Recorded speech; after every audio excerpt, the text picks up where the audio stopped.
Okay, so ngayon naman po, pakinggan po natin yung ating susunod na bisita, si Tito Mark and Tita Mel Mandigma.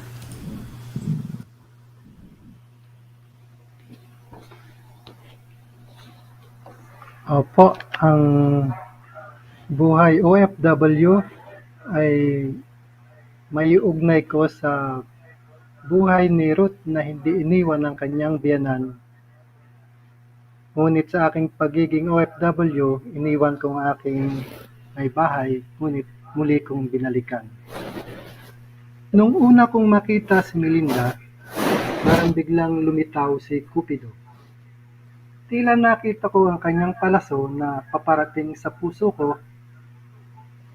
at nang tumusok ay di na nagawang maghanap ng iba. Naging magkasintahan kami ng halos 2 taon. Magkasama din kami sa trabaho kaya halos araw-araw kaming nagkikita. Masaya at puno ng romansa ang aming relasyon bilang magnobyo. Lumuwas akong Maynila galing Samar upang maghanap ng trabaho. Masaya ako at nang makapasok ako sa trabaho dahil matutupad ang pangarap kong makatulong sa aking mga magulang at mga kapatid. Nagkakilala kami ni Mark sa aming pinagtatrabahuhan at doon din unang napatibok ang aking puso.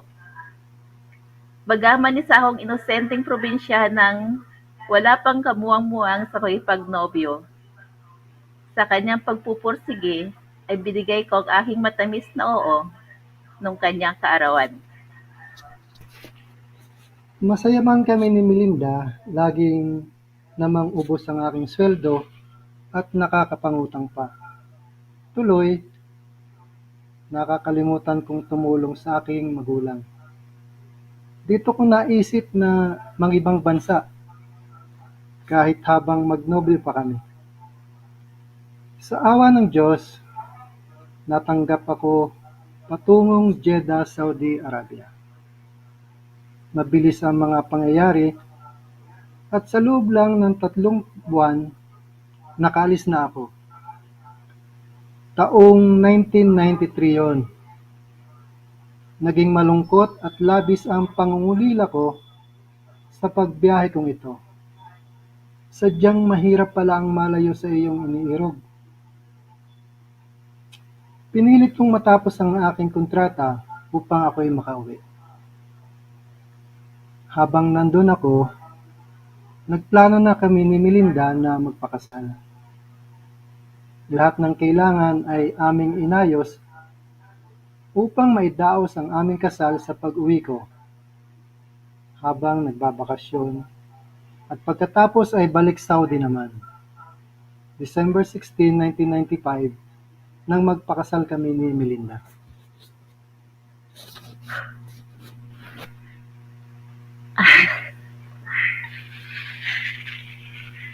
Naging pinakamahirap ang araw ng kanyang pag-alis. Nalabis kong iniyakan. Sa kabila nito, labis ang saya ko dahil masipag ang aking tweet-tweet kung si Mark sa pagsusulat. Noong panahong iyon, hindi pa uso ang cellphone. Bawat linggo, 3 beses akong nakakatanggap ng sulat. Ito ang naging paraan upang maibsan ang pangungulila namin sa isa't isa. After 2 years, natapos din ang kontrata ni Mark. Maligaya kaming dalawa sa pagbabalik niya. Happiness overload ika nga ang naging kasal namin noong kontrata ni Mark. Maligaya kaming dalawa sa pagbabalik niya. Matapos ang 5 taon naming mag-boyfriend. Subalit, naglahong bigla ang aming ligaya nang kinailangan niyang bumalik sa Saudi. Matapos ang 15 days, sa gitna ng kaguluhan sa aming isipan, hindi agad natuloy ang pag-alis ni Mark. Ramdam namin na sadyang mahirap talaga ang magkawalay. Agad gayong kakatapos lang ng aming kasal. Sa awa ng Panginoon, Hinayaan nang huminahon ang aming kalooban. Napag-isipan namin na pansamantala lamang ang pagkakalayo namin sa isa't isa. Higit sa lahat, para ito sa pagpapasakatuparan ng aming mga pangarap. Nasa airport na ako nang sumidhi ang pagtutunggali ng aking isip at damdamin. Sa isang dako, alam kong para ito sa aming magandang kinabukasan. Sa kabilang dako naman, ay natatakot akong iwanan ng aking may bahay. Pilitin ko man ang sarili ko, hindi ko nagawang iwanan ang aking may bahay. Sa huli, nanaig ang aking pangangamba at kalungkutang nag-aabang sa akin sa Saudi. Pagka-uwi namin, umagos ang aming mga luha sa tindi ng nagtatalo naming mga damdamin. Nang kapwa minahon na kami, tinanggap namin na kailangan kaming magkawalay para sa ikagaganda ng aming kinabukasan. Makalipas ang ilang linggo, natuloy din ang aking pagbiyahe sa Saudi. Balik love letter na naman kami at after a month ay binalita ko sa aking tweet na magtunga ang aming maikling pag-honeymoon. Nabuntis ako. Super excited kami na may baby na nabuo. Subalit biglang napalitan ng kalungkutan ang aming kasiyahan dahil after 2 months and a half, nakunan ako. Sobrang lungkot dahil malayo kami ni Mark sa isa't isa. Medyo matagal din humilom ang sakit ng loob ko at panghihinayang. Naisip kong marahil pinahintulutan ito ni Lord dahil may plano siyang iba. Naging isang masakit na dagok sa amin ni Melinda ang nangyari sa kanya sa gitna ng aming pangungulila sa isa't isa. Sadyang kahirap pala ng buhay ng isang OFW. Wika ko sa aking sarili, matapos ang 3 kontrata, umuwi ako at namalagi ng matagal sa Pilipinas sa kadahilan ng wala pa kaming anak. 30 years old na ako, at ang asawa ko naman ay 27 years old. At pag-iipon na din naman kahit papano. Habang malayo kami sa isa't isa, nakatira muna ako sa aking tiyuhin upang makatipid. Nagpapasalamat kami ni Mark sa kanila dahil unti-unti kaming nakakaipon. At naging step by step at little by little ang aming mga biyaya. Una, nakapag-abroad si Mark. Second, nakapagpakasal kami sa pangalawang balik niya. Ikatlo, nagkaanak kami at fourth, nakabili kami ng rights na may bahay na. Sa pamamalagi ko sa Pilipinas, ibinuo ko na ang aking pamilya. Nagkaroon kami ng 2 anak, ang lalaki ang nanay at babae naman ang bunso. Naging masaya ang aming pagsasama sa sumunod na 7 taon. Pero muli ako nagpasyang mag-abroad sa kadahilan ng kinakapos kami sa pinansyal naming pangangailangan. At sa wari ko di pa namin nakakamta ng aming mga pangarap. Mahirap man sa akin, sinantabi ko muna ang pangako kong di na muling iiwan ang pamilya ko. Tiniis ko ang mga negatibong damdamin at niyakap ang pagkasakripisyo para sa mga mahal ko sa buhay. Sa muli kong pagbiyaheng ito, medyo naging magaan na ito dahil sa pagdagsa ng high-tech na pamamaraan ng komunikasyon.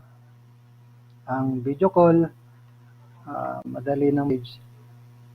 Mas mabilis na ang mga kumustahan namin, Linda.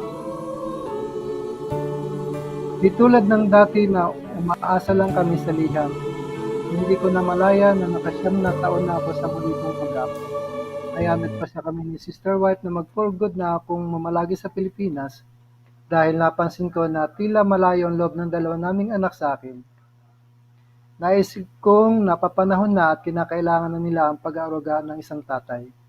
December 2016, umuwi ako at this time for good na talaga. Ngunit makaraan ng sandaling panahon, nagkaroon ako ng struggle sa pinansyal na aspeto. So sobrang kakaisip ko kung paano ko pagkakasahin ang mga naipon ko. Naging mainitin ang ulo ko. Nagtodo higpit ako ng sintron at parang nawala sa tamang tono ang ugali ko.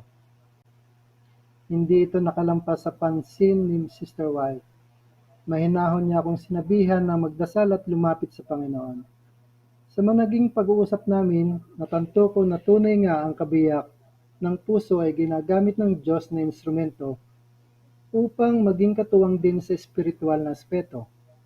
Napalawak ang aking isipan at pinagtulungan namin ang Sister White ko na ang pagbuo ng plano para sa aming kabuhayan. Masaya ako at nagdesisyon na siyang mamalagi sa piling naming mag-ina.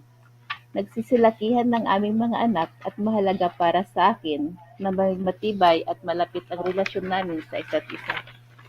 Kaya lang dahil si Mark nga ang breadwinner ng aming pamilya, naramdaman ko ang malaking pressure sa kanyang para itaguyod kami. Nag-resign na din ako sa aking pinagtatabuhan noong 2009 para mag-focus sa pag-aalaga na aming mga anak. Nagkaroon ng pagbabago ang pag-uugali ni Mark. Ang aking dating tweet-tweet ay naging maintin ang ulo, bugnutin at suplado. Imbes na maging malapit kaming magpamilya sa isa't isa, tila napapalayo pa yata kami. Dahil sa problema namin sa pera. Sa gitna ng aking pagkasipahayo, minabuti kong ipasa Diyos ang aming kalagayan. Nagdasal ako at humingi ng lakas ng loob sa Panginoon upang makausap ng masinsinan si Mark. Unti-unting lumiwanag ang isipan ni Mark sa mga pag-uusap namin. Inilagay ko ang aking sarili sa kanyang lugar at naramdaman ko ang mga malalim niyang hinaing sa buhay. At si Mark naman naintindihan na may ibang mga bagay sa buhay na mas mahalaga pa kaysa sa pera, gaya ng pagtutulungan at masayang pagsasama ng pamilya. Nabuo ang loob namin ni Mark ang aking tweet na haraping magkasama ang anumang pagsubok ang aming kakaharapin. Lubos na nagpapasalamat ako sa puong may kapal at binigyan niya kaming mag-ina ng responsable at mapagmahal na haligi ng tahanan. Kahit medyo hirap kami sa ibang pangangailangan namin, laban pa rin kami sa hamon ng buhay. Dahil sa ME at sa pamanuan nito, marami kaming natutunan sa maayos na pagipagtungo sa isa't isa at lalo pang lumago ang aming pagmamahalan sa aming buhay mag-asawa. Mapalad ako sa aking Sister White dahil lahat ng katangian ng isang mabuti at maunawaing asawa at ina ng aming dalawang anak ay nasa kanya. Tunay siyang ilaw ng tahanan at tanglaw ng aming buhay. Nagpapasalamat kami na napabahagi kami sa Buklod 2ME community dahil lalong napatibay ang aming buhay mag-asawa.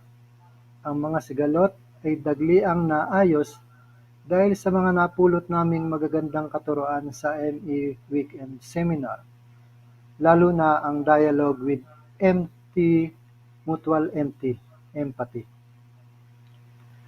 Salamat sa Diyos. Salamat sa ME. Ayun, salamat sa inyo. Anong tawag mo kay Mark? Tweet. Anong tawag mo kay Mark? Tweet.